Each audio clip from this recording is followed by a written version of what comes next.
Val, whose illustrious name is drawn from royal stock, graciously listen to my words a little while, with patient ear.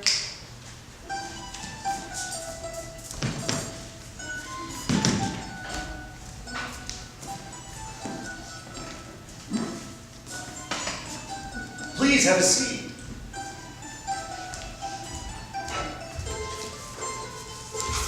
No! I hope you don't mind, there's only 2 chairs. I'll have the beef Wellington, she'll have the duck, we'll both start with the Caesar.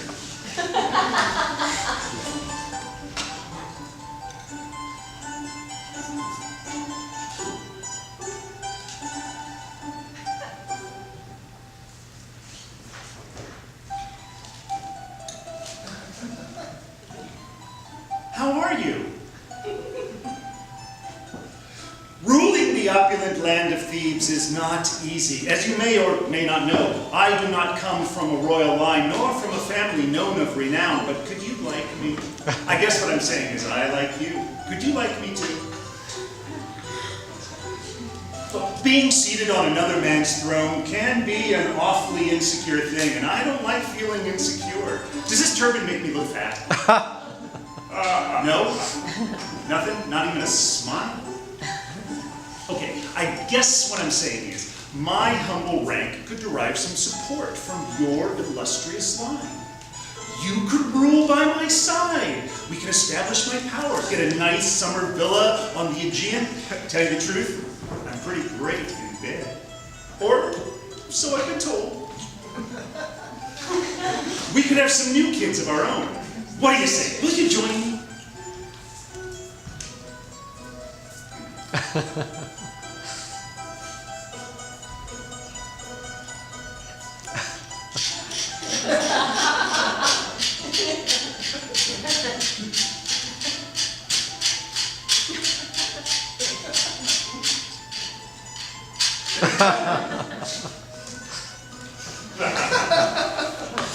I'm gonna level with you. I'm not exactly comfortable being around another man's children. Hey, don't get me wrong. They don't have to be killed or anything. I mean, I'm no titan. I don't kill kids.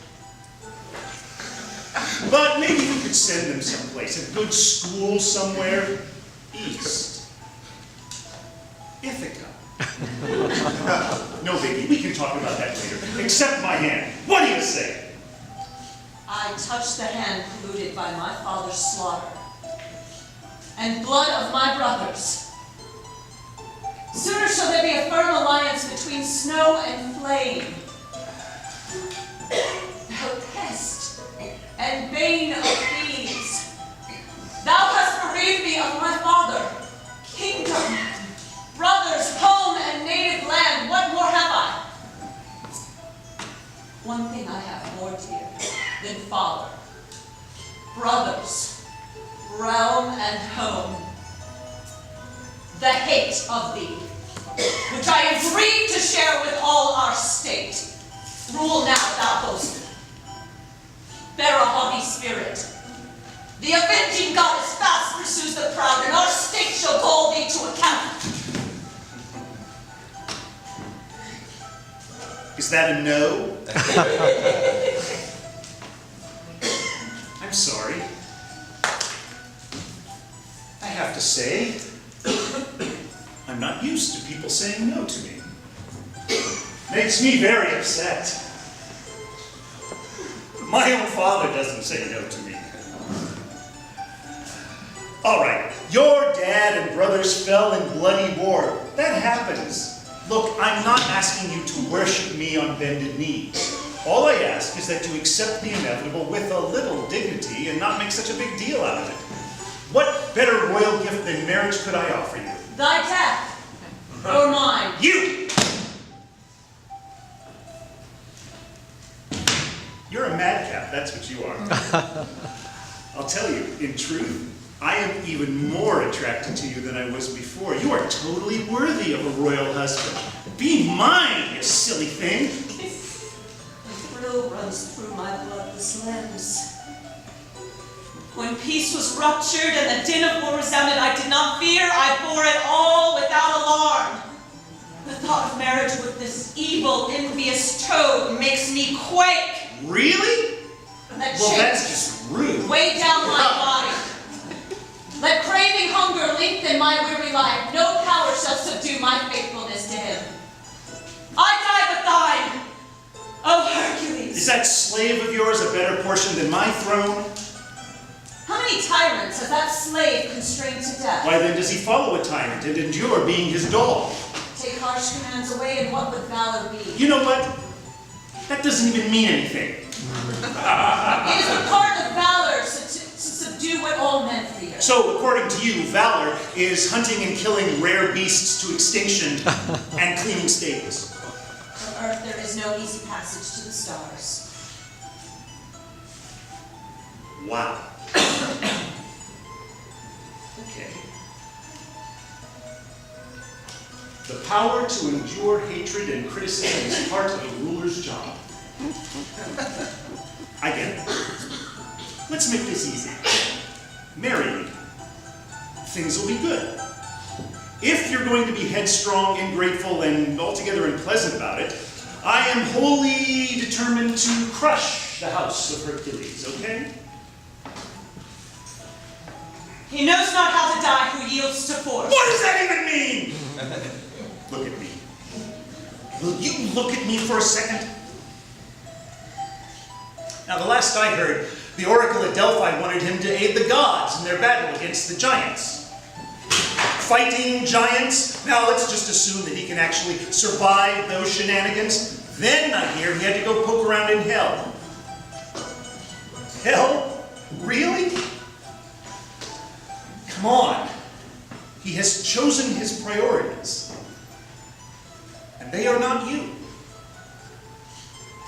Does a husband buried in the depths of hell and subject to inevitable death produce such spirit? No burden. No, not the weight of all the earth can subdue that power of his which has upborne the sky.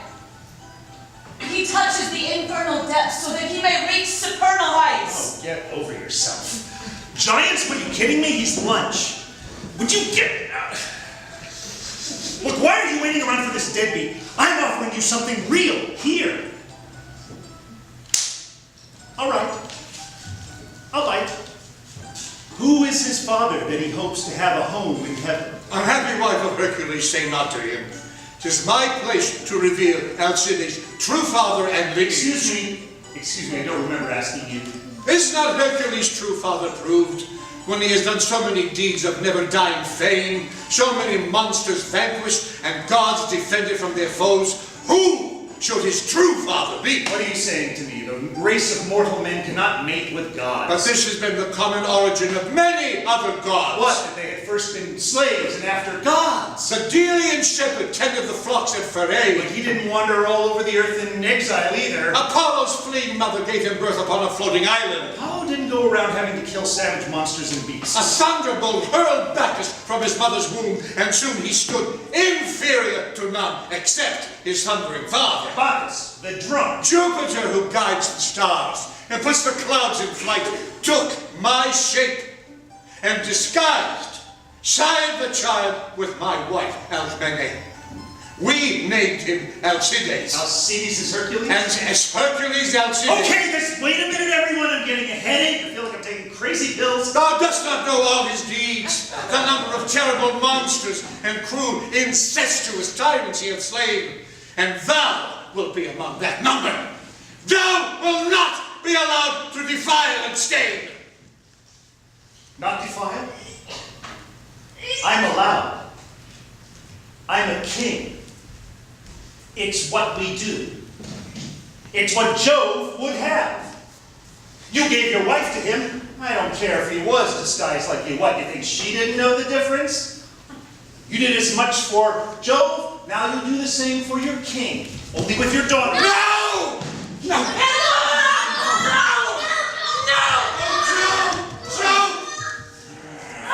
If she wants to insist and continue to be headstrong and rotten about it, I'll force her and begat me a royal heir.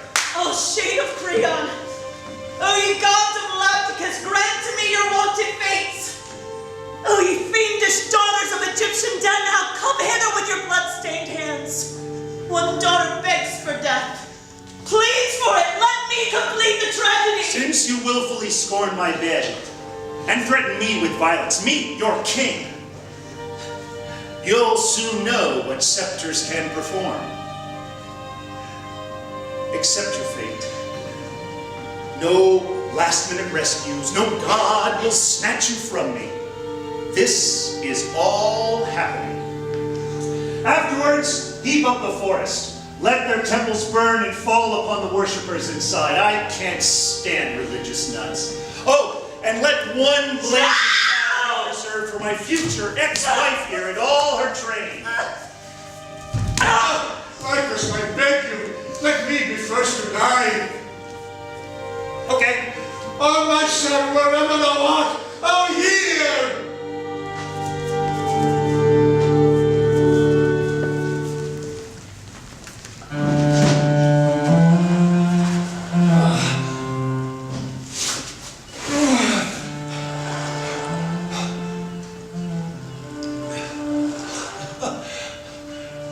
O genial god of light and glory of the sky, who in thy beaming chariot dost reveal thy lustrous head to the rejoicing earth.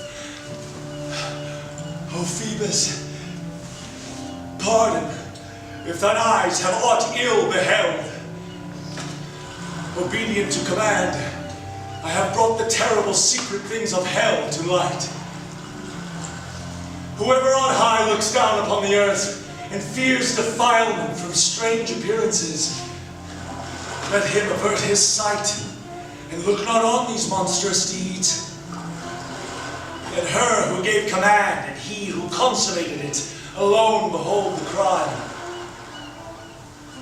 Driven by Juno's hate, I have explored the regions hitherto unknown to man, unseen by Phoebus, those terrible gloomy places which the underworld assigned to Pluto. I have conquered the chaos of eternal darkness, and something more dread than darkness and hell's stern masters.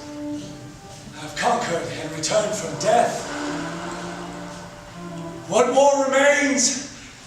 Father Jupiter, free me from this grind. My marrow drains from me now. Chin on my paws like a dog, begging, waiting for your blessing, your touch. I cannot close my eyes. Fear stands over me instead of sleep. My memories, weak as a child, or a dream barely visible by daylight. I begin to lose my memory of all things soft. My tender cubs, when I think on them,